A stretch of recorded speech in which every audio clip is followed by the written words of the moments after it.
glad to be able to join y'all by Zoom and speak briefly with you on the subject of parapsychology, which is the academic science of studying extraphysicality, very often associated with studying ESP, clairvoyance, telepathy, reincarnation, after-death survival, uh, any kind of subject that suggests that the human experience is not limited strictly to flesh and bone and motor skill.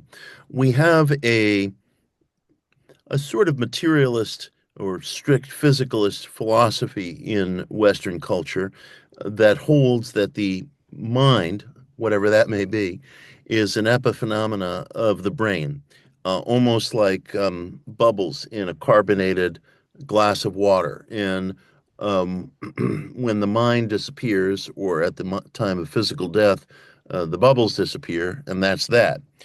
But parapsychology, over close to a century running now, has provided us with detailed, repeated, and really impeccable scientific data that demonstrates some anomalous capacity to send and receive information in a lab setting that goes beyond the traditional five senses.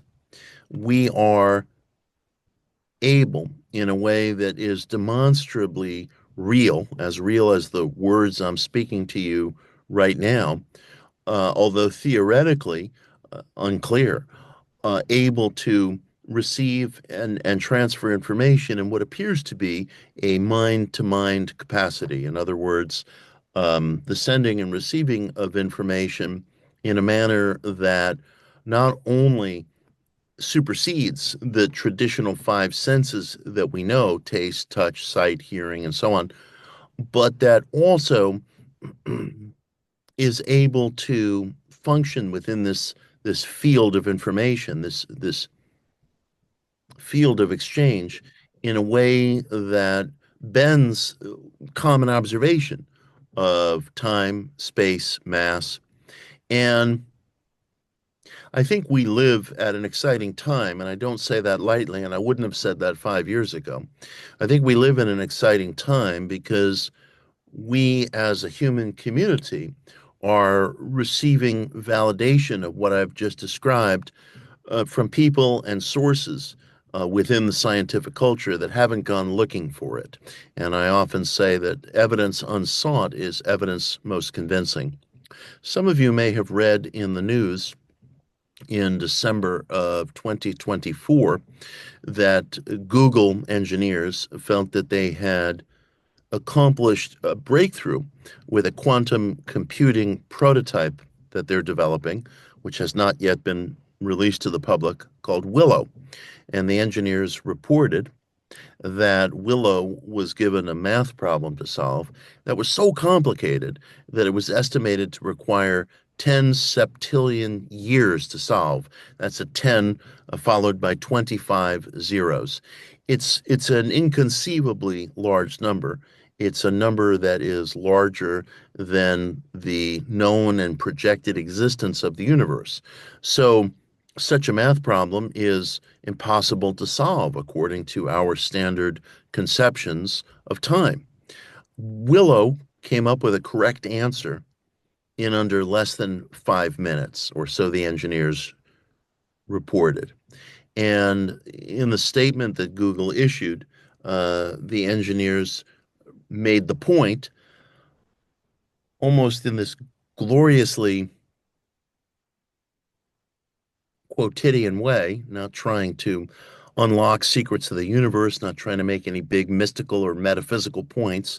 The engineers made the point that because this answer arrived in a way that superseded the known existence of time itself, as measured by the existence of our universe, it provided evidence for what is sometimes called a multiverse, or different dimensions of reality.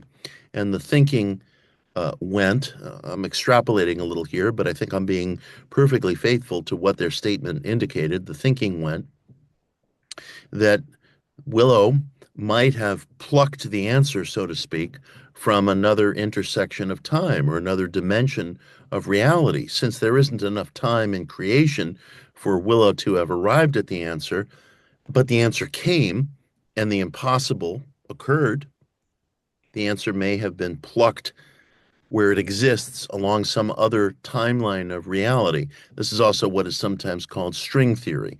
It's sometimes called many worlds theory. The term that the Google engineers used was multiverse. And when I read things like that, it's very exciting to me because these are not people working in parapsychology per se. These are not people working to provide a mystical or a metaphysical view of life. They're just trying to create the world's fastest computer, but in so doing, they find that reality as we know it is bending. And this is the kind of work that's been going on in parapsychology for pretty close to a century. And it is work that has been performed, including by some of the people that Sally has worked with herself, and she has worked with some of the true greats in this field.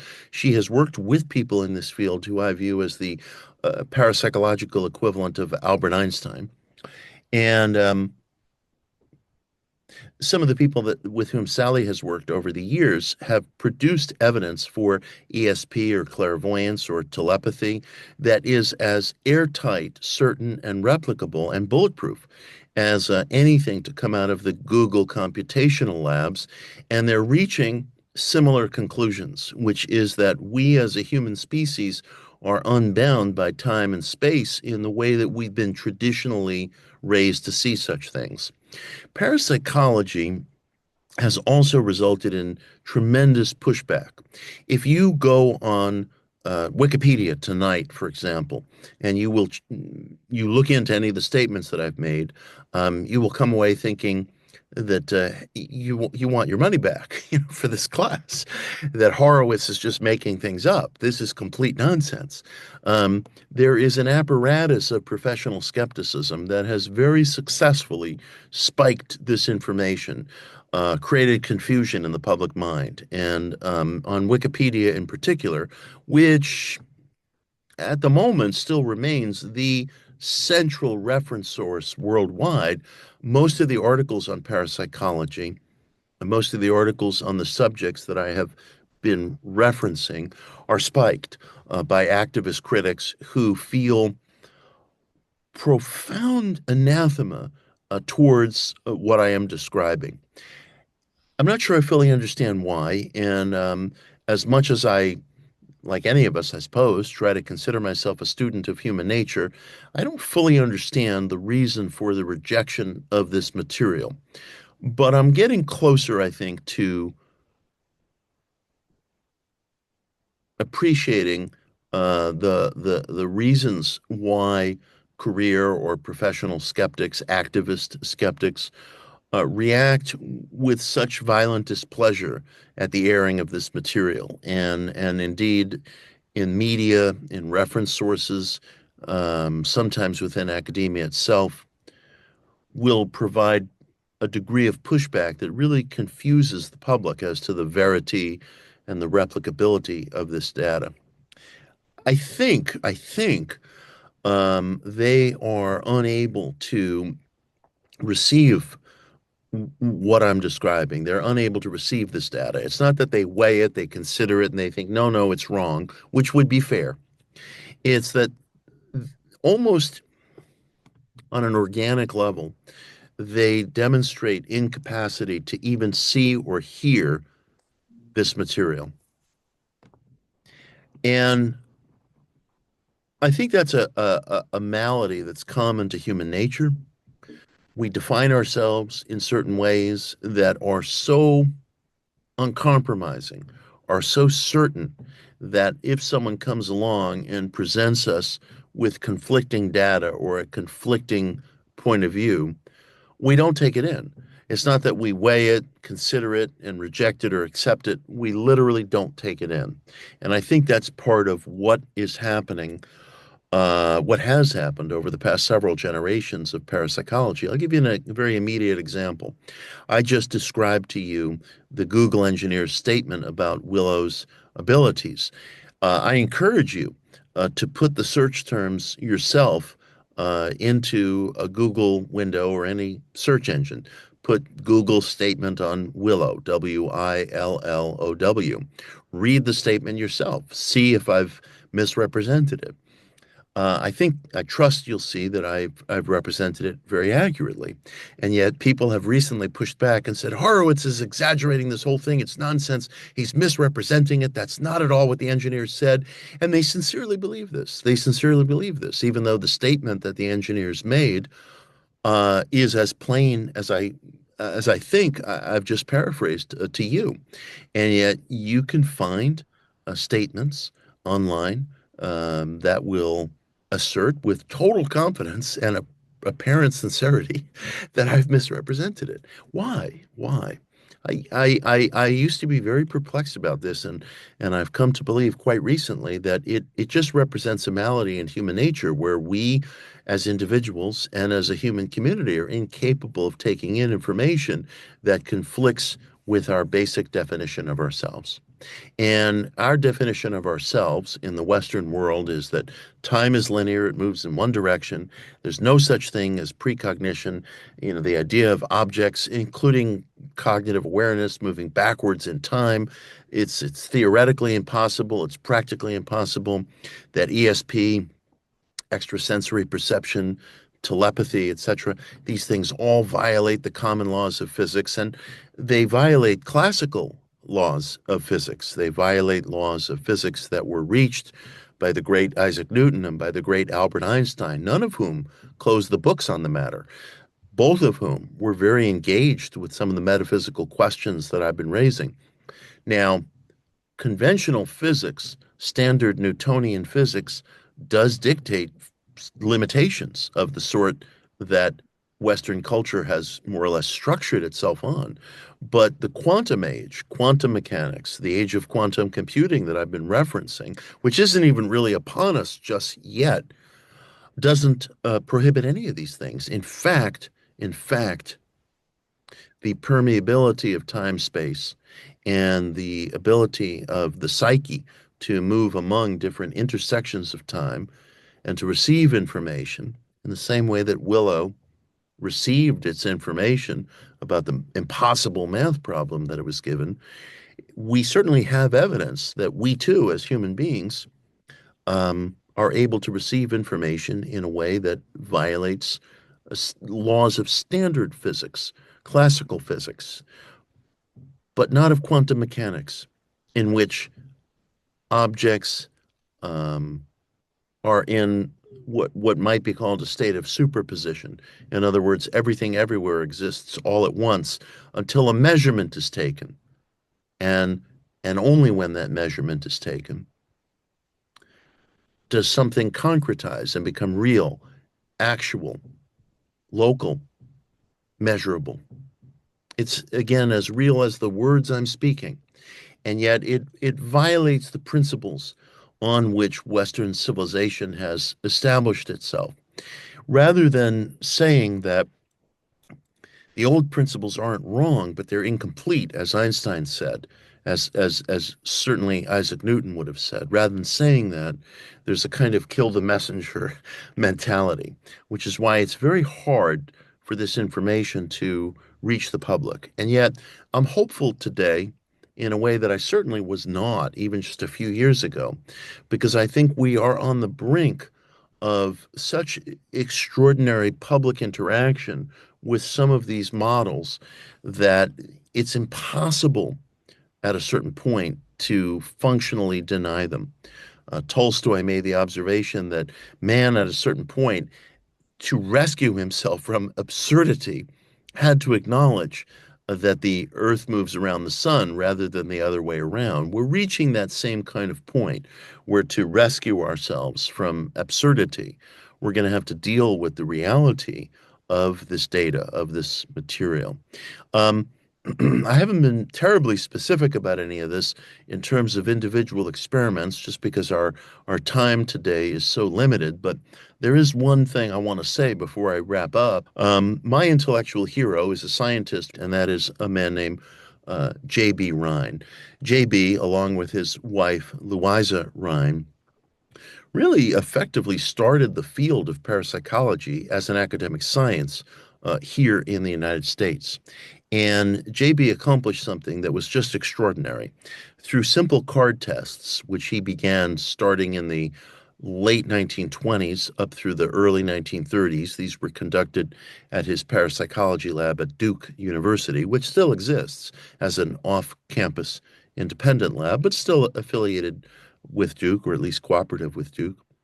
Um, JB's card experiments demonstrated that certain individuals were able, uh, through use of a deck called Zener cards, which is a very simple five-suit deck of cards, were able to make so-called guess hits on this five-suit deck of cards, which should have resulted in a 1 out of 5 chance, 20% chance of getting it right. And that certain individuals, um, instead of scoring 1 out of 5 over thousands and thousands of trials, would consistently score higher, 25%, 26, 27, 28%, sometimes higher.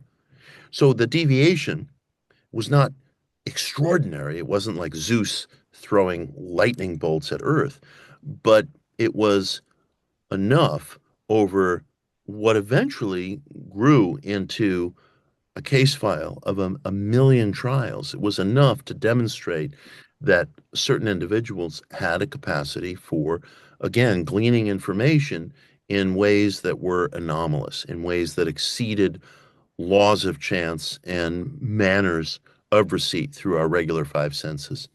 It was JB that really ignited my passion for this field. Very few remarkable things happen to me. We all have our stories of weird coincidences and remarkable dreams, and I certainly have those things, but not in any unusual way. No more than I would say any of you listening to this. Um, so I'm not one who grew up with the idea of doting on fantastic experiences. I don't see Bigfoot. I don't get abducted. Nothing happens to me that's really worth writing home about. But what I learned from JB's simple card tests is that if the entire field of parapsychology had stopped, say in 1935, had stopped with those tests. And for whatever reason, nothing else was ever done.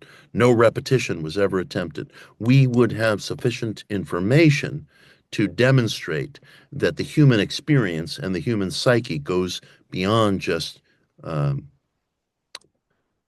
flesh and bone, standard cognition and motor skill, and that we are something more than that carbonated water whose bubbles disappear when the mind disappears. And the field, of course, did continue, and findings continued and amassed, hit upon data that was, in its way, even more extraordinary than the data that JB laid the foundation uh, for the field to discover. The field has grown.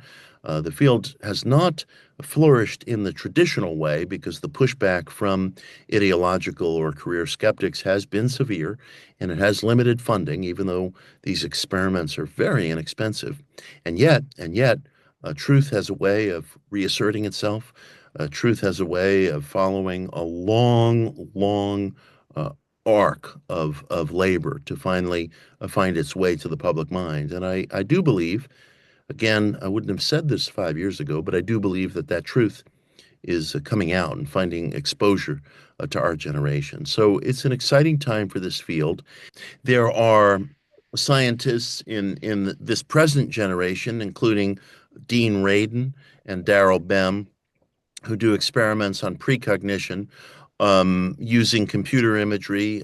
Put simply, both Dean and Darrell have um,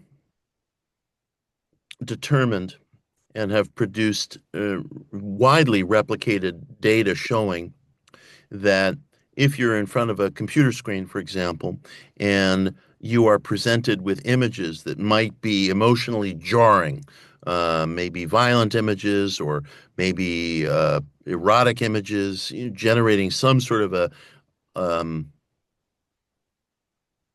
a bodily response that's intrinsic to almost everybody. Um, Seconds before such images are presented on screen, uh, the body seems to demonstrate some sort of physical precognition, like uh, a release of adrenaline, um, uh, opening of sweat glands, raising of blood pressure. These are what might be called the fight or flight mechanism. That these bodily effects are actually trackable um, moments prior to the exposure of whatever the triggering image is. So technologically, the field has advanced in many ways, of which that's only a small example. But I would say probably the greatest change that the field has experienced is a closer and closer convergence of conversation between people who really know what they're doing in quantum mechanics and people who are researching parapsychology. Because questions of string theory or the multiverse or many worlds, I think, provide a scent trail for where the field is going theoretically. And so in that sense, there have been very significant advances. J.B. Rhine, I think, to the frustration of those of us who love him as a scientist, as an intellect, as a historical figure, he never did much to theorize why any of this was happening, to theorize the mechanics of a conveyance mechanism. He didn't feel that that was his job. He felt that as a scientist, as a clinician, as a statistician, his job was to provide the data. And then others would come along and theorize the conveyance. Um, I think that that's happening. I mean, I believe JB could have done more, much as I love the man, could have done more to theorize a conveyance mechanism. But now I think we're on the brink of that those theories coming into maturity, coming into their own, and that's through, I think, from at least my perspective, I would say that's through the establishment of quantum mechanics over the past 90 years, which have done so much and are now doing so much in terms of these quantum computing models to expose us to a different understanding of our um, human and technological capacities. Some of my friends think um, that I am too attached to results coming out of the laboratory, that there are better examples of parapsychology in the field, so to speak. People, and these things can be proven through timestamps and other things. People may have a precognitive dream or glean information that's just impossible according to any known mechanism, and that passion needs to be involved. People need to have skin in the game, and that the results in the laboratory are too muted or too quiet. So there's a scholar of religion, a friend of mine, a mentor to me, Jeffrey Kripal, and Jeff feels that I am too attached to the lab model. And as he jokes, I need to spend less time in the German lab and more time in the Irish woods, and that there's more remarkable stuff to be found out in the field.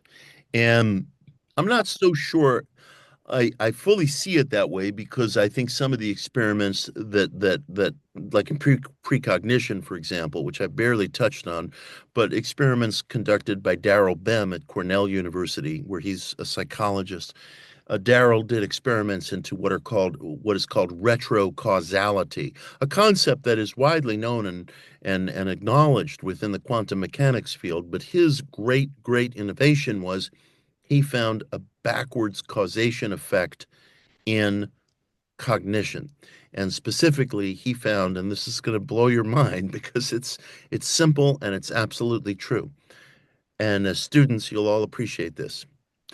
He found in short, that if you study for an exam that you've already taken in the future, listen to me very carefully. If you study for an exam that you've already taken in the future, there is a backwards causative effect, a reaching backwards in time, so to speak, that facilitates a higher score, a score by a few percentage points higher. Now, of course, this is greeted with howls of outrage. How can that possibly be? That's ridiculous. Reality doesn't work that way. Well, it very inconveniently for the skeptics does in fact work that way because Darrell's experiments were validated in a meta-analysis consisting of 90 different experiments at 33 different labs in 14 different nations. That's better evidence than we have for whatever pharmaceuticals you might take tonight or that I take tonight. The numbers are bulletproof. But the acceptance, to speak to Sally's question, is lagging. And it's lagging, I think, because common observation is unbelievably persuasive and convincing, and we need it. We need common observation. If I agree that I'm going to give a talk at 5:45 p.m., I need to show up or I'm inconveniencing everybody and I'm creating problems for everybody. Linearity and a almost commonsensical ipso facto thinking is necessary for us five sensory beings to get through life. We'd be lost without it. It's a necessary illusion, but it's not ultimate reality. It's so conflicting with our experience of reality that it's very, very difficult to accept. So that psychological acceptance um, is a barrier that the field has always faced. And and the question of methodology, do we dedicate resources to the lab? Do we dedicate resources to the field? That's a question. Um, it need not be a question because you can thread two needles at once. It doesn't have to be either or. But sadly, because the pushback has been so culturally successful, resources are scarce, even though these experiments are very inexpensive. Resources are scarce. So the question of where to apply those resources is a difficult one. And it's very hard for people to wrap their minds around, and understandably so, because it requires not thinking in terms of the arrow of time, which is what we're told exists in classical physics, but realizing that time seems to be multiple arrows, a spherical spiral of arrows, all happening at once.